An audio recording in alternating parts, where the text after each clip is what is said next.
We are in day 16 of this government shutdown, and there does not appear to be an end in sight. However, Republicans have started making a couple of offers. Just minor things so far. One of the things Senate Majority Leader John Thune has offered Democrats, and Democrats so far have rejected, is a promise to bring up a standalone vote on the Affordable Care Act subsidies. Now remember, that is one of the 2 points that Democrats want for reopening the government and passing a funding bill, is the extension of the Affordable Care Act subsidies that are set to expire at the end of the year.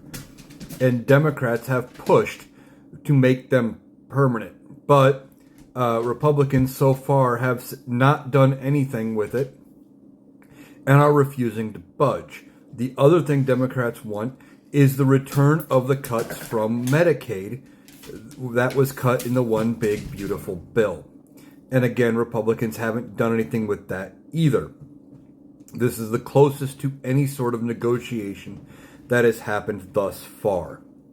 And Democrats are saying, that's not good enough. You promised us in March that we would discuss and we would fix the Affordable Care Act subsidies later. Well, we're at later.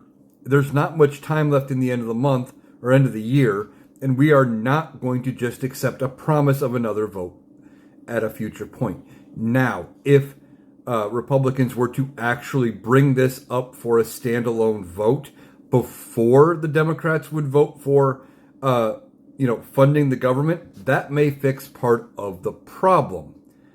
However, I don't see that actually happening, not with this group of Republicans.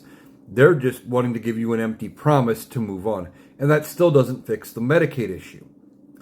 But even if they did do a standalone vote on the Affordable Care Act subsidies and it passed the Senate, that doesn't matter because Speaker of the House Mike Johnson is refusing to bring the House of Representatives back in until their resolution to fund the government is passed in the Senate.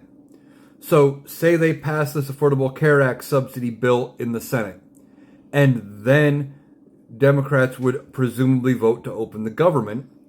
Well, until they vote to open the government and Donald Trump signs it, the House is not going to vote on the Affordable Care Act subsidy, at least the way it sits right now. Well, then there's no guarantee that that would get voted on after the government's open.